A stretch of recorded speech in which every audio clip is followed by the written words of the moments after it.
Bonjour à tous, bienvenue dans votre journal sur CCTV français en direct de Beijing. Voici les titres de l'actualité.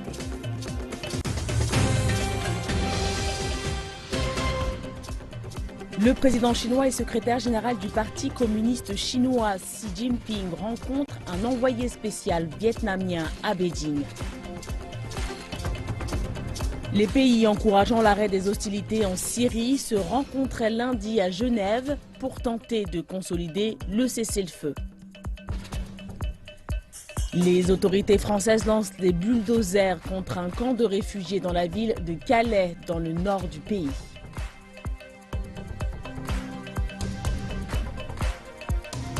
Aux États-Unis, c'est le super mardi avec les résultats qui tombent de plusieurs primaires dans une douzaine d'États. Et les Oscars ont été remis hier à Los Angeles. Leonardo DiCaprio est couronné sans surprise et Spotlight est sacré meilleur film.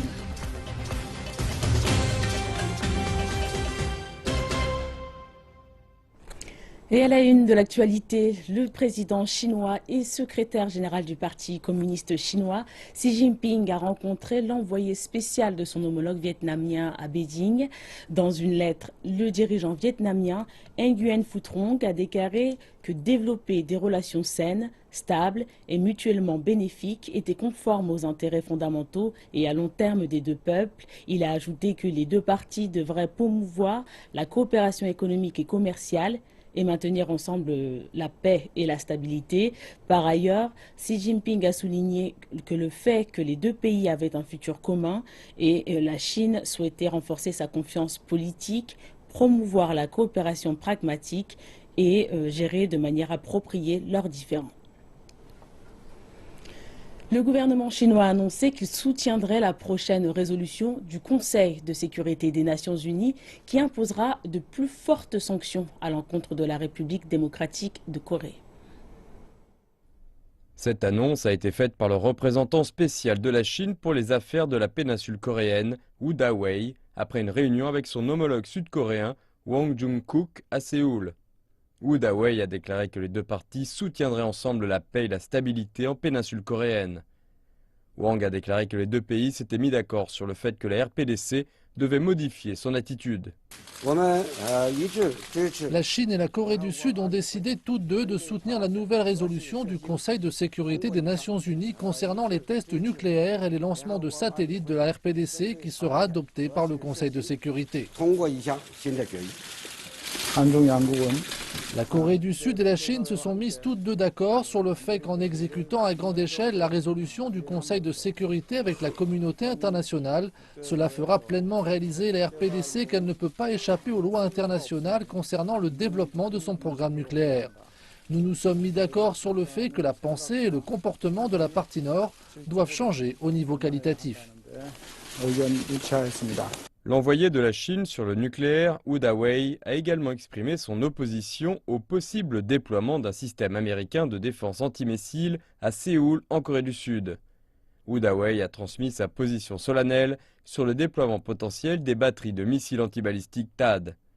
Mais Séoul a expliqué que sa décision était une mesure d'autodéfense contre le programme nucléaire et de missiles balistiques de la RPDC.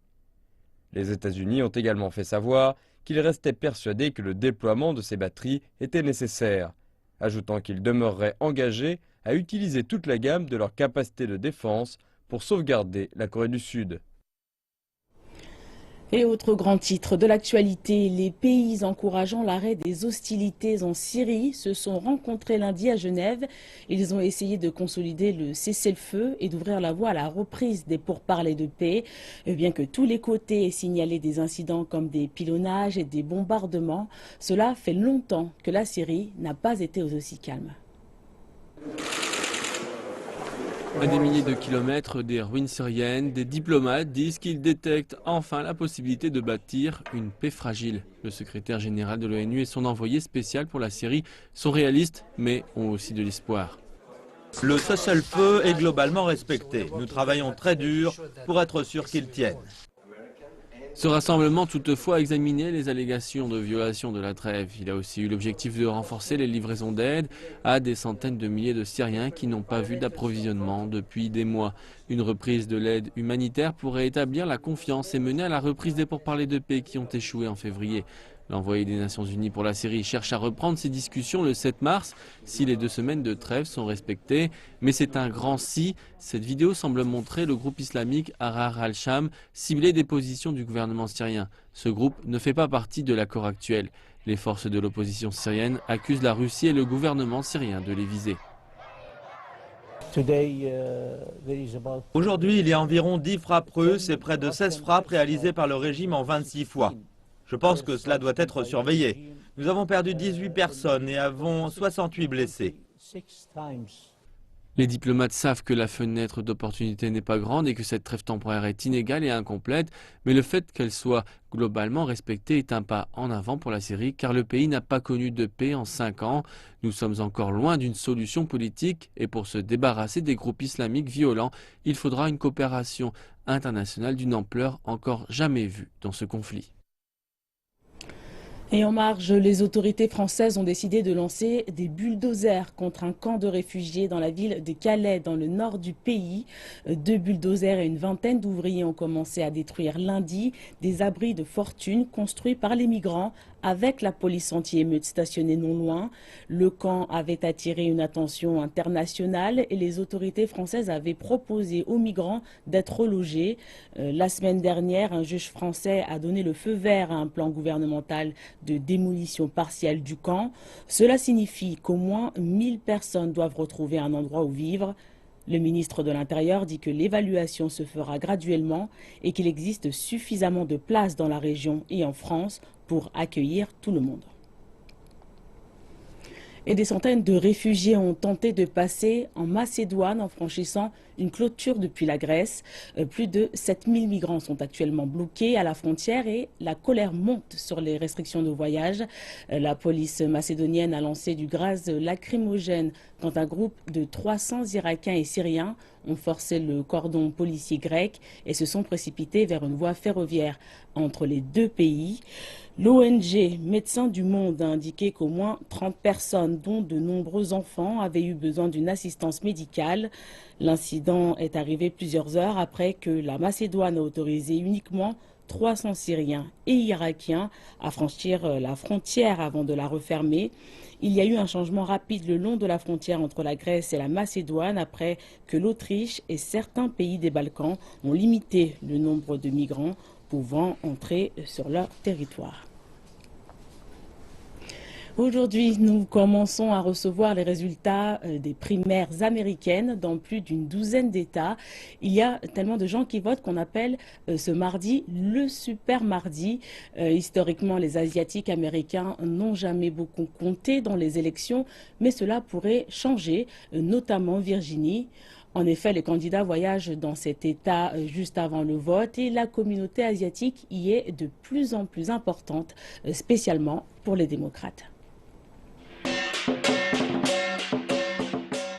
Une danse du dragon qui met fin au Nouvel An chinois est le début d'un meeting politique.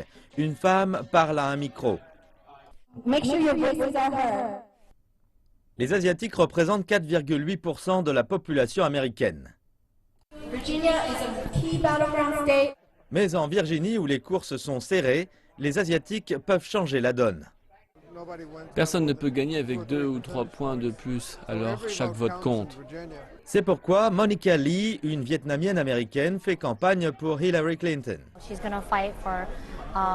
Elle va se battre pour l'accès des femmes à la santé et aux droits reproductifs. Elle va se battre pour l'éducation pour tous. Je pense que c'est la meilleure candidate. David Dew organise des événements en Virginie pour le sénateur Bernie Sanders.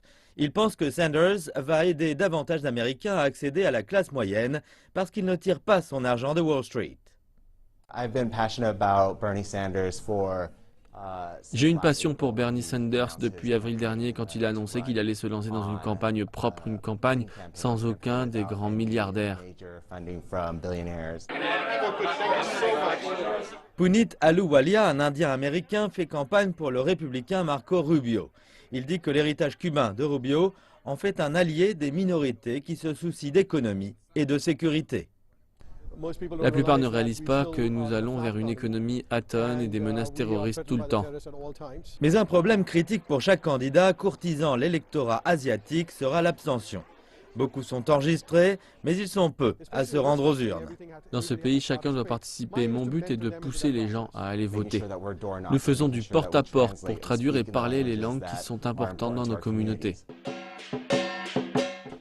Le dragon danse et les meetings politiques se multiplient. Le vote va bientôt pouvoir commencer. Merci de nous retrouver pour la deuxième partie de cette édition dédiée à l'actualité en Chine. Tout d'abord, la Cour populaire suprême chinoise a condamné le meurtre récent d'une juge à Beijing. Il a précisé qu'il y aurait une surveillance spéciale sur la protection du personnel judiciaire cette année. Cela viendra aux côtés d'autres mesures dans le cadre de la réforme de la justice du pays qui a été présentée dans un livre blanc tout neuf. Une juge de 38 ans a été assassinée vendredi dernier à Beijing. La Cour populaire suprême a présenté ses condoléances et 3 avocats portaient délicatement une cravate bleue lors d'une conférence de presse. Le soir du 26 février, la juge Ma Tsai-yun du tribunal Huelongguan de l'arrondissement de Chongqing à Beijing a été assassinée. Parmi son mari et 2 autres personnes, on relève un mort et 2 blessés. Nous sommes stupéfaits de la gravité de ce méfait. Nous offrons nos condoléances pour sa mort dans l'exercice de sa fonction. Nous condamnons solennellement et réprouvons le crime d'assassiner un juge. La Cour dit qu'il y aura cette année une instruction spéciale pour protéger le personnel judiciaire et leurs familles contre les attaques violentes, les menaces et la calomnie. Cela sera introduit aux côtés d'autres mesures dans le cadre de la réforme de la justice du pays en cours. De mai dernier à décembre, 9,9 millions d'affaires ont été enregistrées devant les tribunaux, ce qui représente une hausse de 30% par rapport à l'année précédente. La Cour dit que le nombre croissant d'affaires requiert une réforme du système de procès, basé sur les pistes. Par exemple, nous pouvons établir un système pour éliminer les preuves illégales, pour conclure là où il y a eu faute lors de procès iniques, mensongers ou mauvais. Nous visons à traiter rapidement les affaires simples et délicatement celles qui sont difficiles.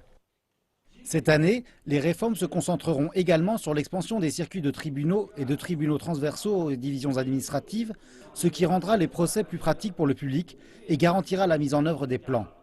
La Chine entreprend une réforme judiciaire de 5 ans. Un livre blanc a été publié pour présenter ces progrès qui comprennent le renforcement de la protection judiciaire des droits de l'homme, la promotion de la transparence judiciaire et la démocratie. En 2015, les nouveaux emplois urbains en Chine se sont stabilisés à 13 millions, soit une légère baisse de 0,8% par rapport à la même période de l'année précédente.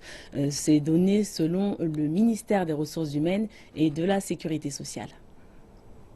Lors d'une conférence de presse ce matin, le ministre Yin Wenmin a déclaré que le taux de chômage urbain se situe un peu au-dessus des 4% et reste stable. Il a ajouté que cela s'était fait en même temps que la réforme économique structurelle de la Chine et que la valeur de l'industrie du service a dépassé les 50% pour la première fois l'année dernière.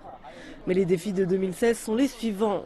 Une surcapacité dans certaines industries, un ralentissement économique et davantage de diplômés posant problème à l'emploi de cette année. Yin parle également du système des retraites, disant que du progrès a été réalisé, mais que la Chine avait encore besoin de réformes.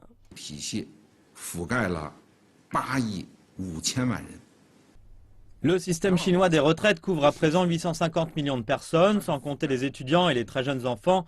Près d'1 milliard de personnes devraient être couvertes par ce système, ce qui signifie que notre couverture est de 85%. Il s'agit de la plus grande pension au monde. Et le système des retraites pour les employés a été ajusté pendant 11 ans consécutifs, passant de 700 yuan en 2005 à près de 2200 yuan l'an dernier. Le plus grand défi pour le système des retraites à Chine est sa population en vieillissement. Avant, près de 3,3 employés soutenaient un retraité. Aujourd'hui, c'est 2,9 personnes qui en soutiennent un. La Chine pousse à présent les réformes afin de résoudre ce problème. La Chine projette d'envoyer un deuxième laboratoire spatial orbital appelé Tiangong-2 cet automne. Ce projet sera suivi par le lancement d'une navette habitée appelée Shenzhou 11. Plus de détails.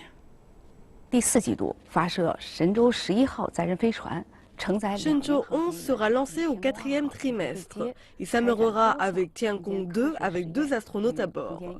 Ils mèneront des expériences sur la science et les applications spatiales et testeront des technologies clés permettant aux astronautes de rester à long terme dans l'espace. Les 2 astronautes ont été soigneusement sélectionnés selon les besoins de la mission. Ils resteront 1 mois. Il n'y a pas d'astronaute femme cette fois. Wu Ping a indiqué que la prochaine étape du projet était d'envoyer une navette de marchandises dans l'espace mi-2017 pour apporter des provisions au laboratoire spatial. Cette navette sera lancée avec la série des fusées Longue Marche. Wu Ping a ajouté qu'il était essentiel de construire et d'opérer une station spatiale. La Chine espère la commencer vers 2020. Le gouvernement chinois vient d'autoriser 144 heures de transit aux passagers internationaux de passage en Chine. Le lundi 29 février marquait la fin du premier mois qui a vu la mise en place de cette nouvelle mesure. Voyons ensemble comment celle-ci est perçue par les visiteurs étrangers et quelles sont les facilités dont ils bénéficient grâce à cette disposition. La récente mesure permet à certains visiteurs non détenteurs de visa de rester jusqu'à 6 jours dans le delta du Yangtze, une zone économique chinoise. Peter est arrivé pour un entretien d'embauche avec la compagnie aérienne China Eastern Airlines. Grâce au rappel de son employeur potentiel, il sait qu'un visa n'est plus un obstacle qui pourrait l'empêcher de décrocher un emploi. Je n'ai pas eu le temps de demander un visa durant le Nouvel An chinois. Ils m'ont donc dit que je pouvais obtenir un visa de transit. Cela m'a évité 2 jours de voyage aller-retour à l'ambassade pour un visa. C'est donc un gain de temps important. Je l'ai dit à d'autres collègues qui postulaient aussi ici. C'est tellement facile d'utiliser le visa de cette façon. Depuis le 30 janvier, date de sa mise en application, plus de 2000 visiteurs ont bénéficié de cette mesure. Avec les vacances du Nouvel An chinois, seuls 40 à 50 étrangers ont quotidiennement fait une demande de visa de transit de 144 heures. Ce nombre se situait entre 70 et 80 après la fin des vacances. Nous nous attendons à voir davantage de visiteurs en transit car les étrangers qui ont connaissance de cette mesure sont plus nombreux. Les visiteurs de 51 pays et régions peuvent profiter de cet aménagement. Parmi ces derniers, on peut citer les États-Unis, la Russie, la Grande-Bretagne, l'Australie, la France ou encore le Japon.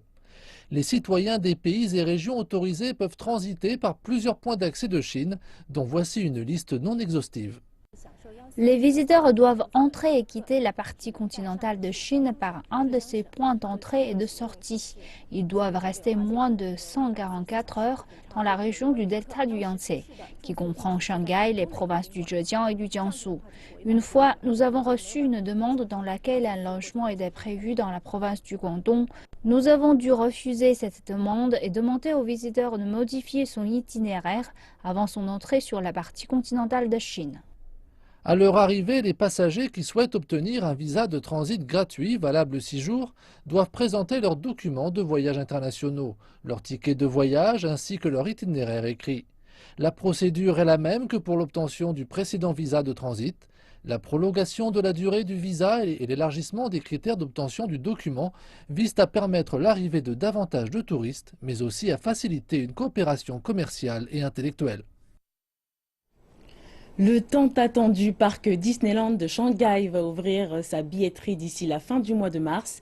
Les ventes devraient être spectaculaires car le secteur du tourisme connaît une rapide progression. Disneyland Shanghai va finalement ouvrir ses portes à la fin juin après 5 ans de préparatifs. Les tickets vont commencer à être vendus le 28 mars à 499 yuan pour le jour d'ouverture. Beaucoup des attractions de Disneyland Shanghai ont été faites sur mesure avec des thèmes chinois. Je pense que l'industrie chinoise du tourisme a évolué de façon saine ces dernières années et la période d'ouverture coïncide avec la tendance du marché touristique chinois. Nous avons également signalé que le marché du parc à thème chinois connaît une croissance rapide et nous sommes ravis de contribuer à cette croissance de l'industrie du tourisme chinois. L'investissement total dans Disneyland était de 5,5 milliards de dollars et ce fut juste le début du secteur touristique chinois. La Chine possède actuellement 14 parcs à thème et le nombre devrait atteindre les 60 d'ici 2020 avec un investissement total de 24 milliards de dollars. Par exemple, les studios Universal vont entamer leur construction à Beijing et aussi le parc safari Shimlong de Guangzhou. Tout cela attire des milliards d'investissements. Tous ces investissements arrivent lors d'une tendance à l'expansion de l'industrie touristique de Chine. Les chiffres montrent que l'année dernière, le revenu du tourisme en Chine a dépassé les 4 000 milliards de yuan. Et cela compte pour plus de 10% de l'économie du pays.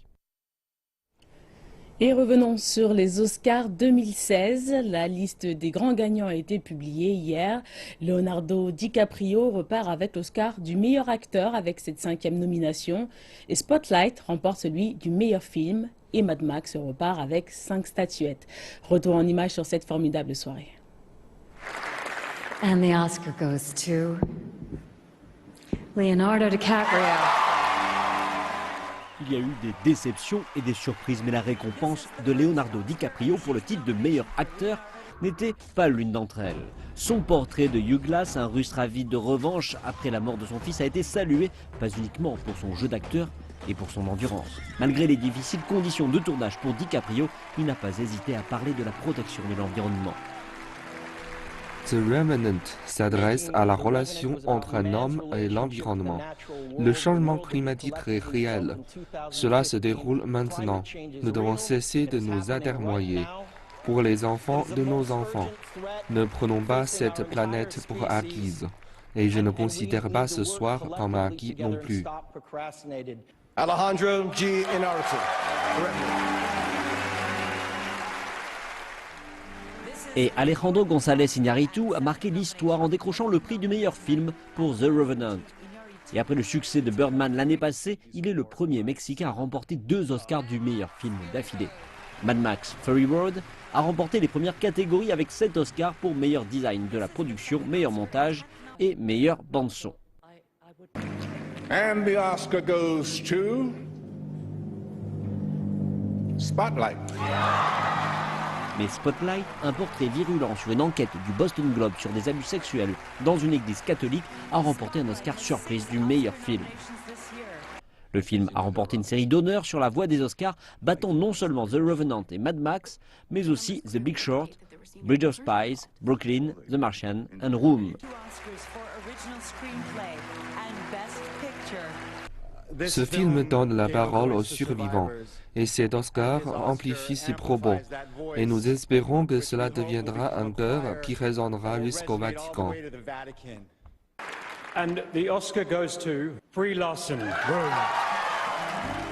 Dans le même temps, Brie Larson a remporté son premier Oscar, celui de la meilleure actrice pour son rôle dans Room. Le meilleur second rôle est revenu à Alicia Vikander pour The Danish Girl et celui du meilleur acteur masculin à Mark Rylance pour son interprétation dans Bridge of Spies. Le chanteur-compositeur britannique Sam Smith a remporté l'Oscar de la meilleure chanson originale pour Writings on the Wall dans le film Spectre. Parmi les autres gagnants, le film hongrois The Son of Saul dans la catégorie meilleur film étranger et Inside Out pour meilleur film d'animation. Et pour la seconde année consécutive, 20 acteurs blancs ont remporté les récompenses. L'Académie a été critiquée pour ne pas avoir nominé de films tels que Straight Outta Compton, Creed ou Concussion pour ces catégories les plus prestigieuses. Et ainsi s'achève cette édition. Merci de nous avoir suivis. On se retrouve à midi, heure de Beijing, pour la prochaine édition. Excellente suite de programme.